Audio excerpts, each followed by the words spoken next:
everybody out there in Salsa Nerds. My pleasure to be here with Johnny Roomba, discussing my views on salsa and anything I care to share that'll help enlighten the world in the Tampa Bay area with the salsa community. I'm all for it.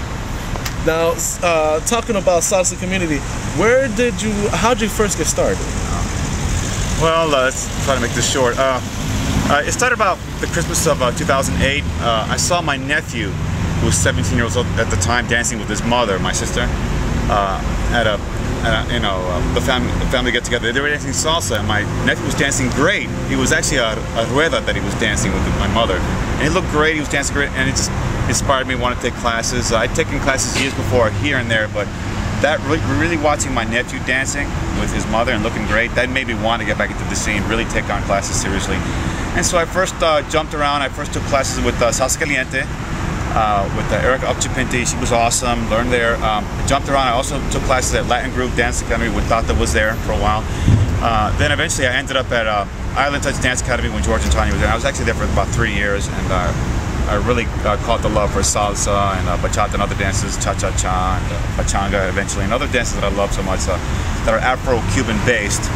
And so from there on, I'm still pursuing it. I currently teach at Diamond Dancers International, owned by Sonia Rivera. I've been there for the last 6 months teaching bachata. I love her camp there.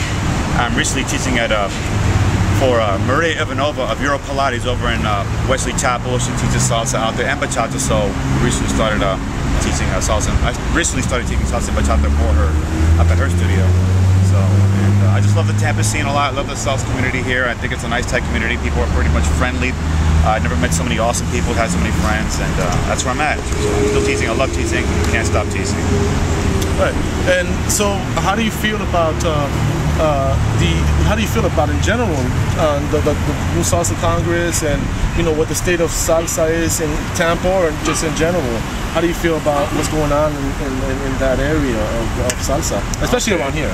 All right. So as far as from my experience, I've been hardcore in the salsa scene in the Tampa area for about 3.5 years now, and I've seen it grow a lot. I mean, more schools are teaching salsa than ever before. There've been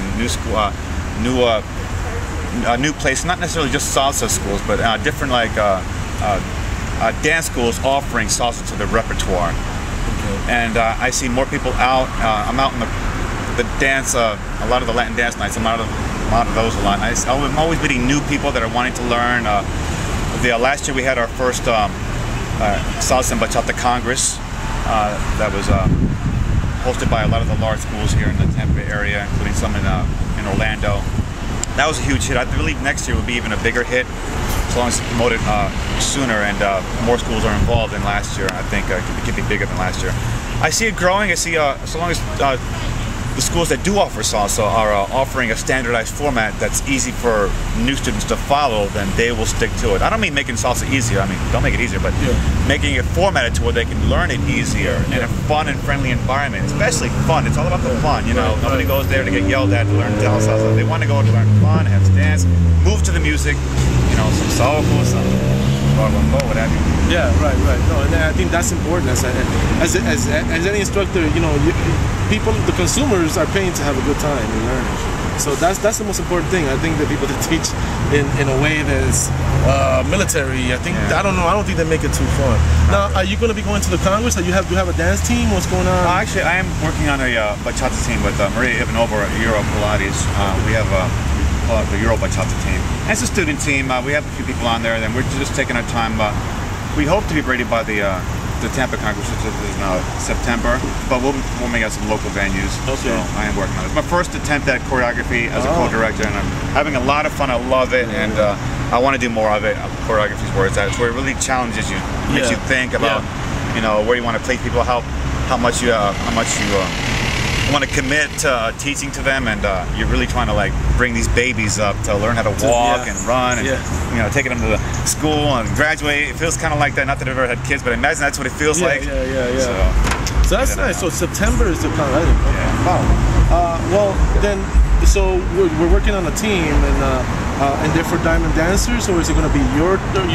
Well, this is with Euro Pilates with Maria Ivanova. I am on a dance team with Sonia Rivera's Diamond Dancers. It's called the Platinum team, which is a men's science team.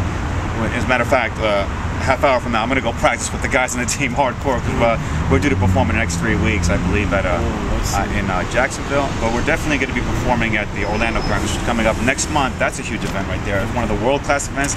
Some people go out to that. People love that event. It's a huge event. I'm really going to take advantage of the workshops there. I plan on spending all 4 days there and grabbing as much technique, learning as much technique at the workshops as I can possibly pick up to further myself. Because I don't want to stay stagnant. I'm always trying to push the envelope, trying to get better.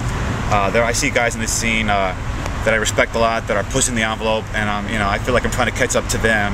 They're challenging to be around, and guys like Ernesto of Potential Latina, I have a lot of respect for that guy. I think he's pushing the envelope a lot, and he makes you want to become a better dancer. Other guys in the Tampa Bay area, they're doing great, and I think we need to keep pushing the envelope to be the best that we can be and offer world-class salsa teaching and talent here in Tampa. Which we do. We have a lot of talent out here. Now, last question. I just want you to go ahead and tell the Salsa Nerds and everybody out there where you're at, where you're teaching, and if you're offering progressive classes, where at, and anything like that. And, plug yourself up. Well, currently I'm teaching at Euro Pilates of Wesley Chapel off of Bruce B. Downs. And we teach mainly on Wednesday nights. It's an intermediate all levels course, but intermediate level salsa on one, LA style slot dancing, and it's really fun. We just leave it up for an hour. We teach us a nice, easy, cool pattern for the salsero that wants to have some fun out there. It's an older demographic up there. Actually, we actually break open a bottle of wine afterwards. We socialize afterwards, and we go to Asia Wiregrass, which is Latin night, and we have the ability to get people in for free at our studio, although it's not free to get in, but with us you can get it for free. We also offer an intro to salsa on Saturdays from 4 to 5 and bachata from 5 to 6, taught by me. But eventually I hope to offer more classes on the weeknights. Actually, I like to offer a New York style salsa on 2 as a class eventually later on in the summertime, and other workshops that we have, like Lady Styling coming up by Maria Ivanova, taught on June 5th. That's a Tuesday. She's really awesome at it. She's talented. I mean, she brings so much grace and style for lady styling. So she has that coming up June 5th. June 19th, I will be offering an intro to cha-cha-cha class. I love cha-cha-cha. It's my favorite class. June 19th can't come fast enough. I believe you need to learn it one good time. Learn where it came from, the origins of it, get into the history, and then 5 good Afro-Cuban based cha-cha-chas. And it's cha-cha-cha, not cha-cha. Cha-cha step, but cha-cha-cha dance. And I go crazy about it. We have an awesome time. We had a great turnout last time. 11 girls, 2 guys. We need more guys. Guys, step it up. Don't be afraid to get out there and learn cha-cha-cha, the coolest dance. Everything else falls into place. And the last question I have for you, just one last question. Where's your preference on dancing, on 1 or on 2? As a social dancer. Okay, I can do either way. I love on 2 because to me it's more melodic. It's more organic, that beat. It's just, I know where that beat, dancing on 2, you dance to that tumbao rhythm. And it's just something about it that's a calling to me that it just brings it. It's more earthy. You're dancing lower to the ground. I mean, I love Afro-Cuban bass dances, and that's an Afro-Cuban bass beat, that tumbao rhythm when you're dancing on 2. So I prefer on 2. But I can dance on 1, and I try to dance my 1 sort of like on 2, keeping it kind of close. And but either way, I'm a mambo dancer. I'm a mambo head. Well, you heard it here on Salsa Nerds TV, Mr. Jorge Chavez putting it down.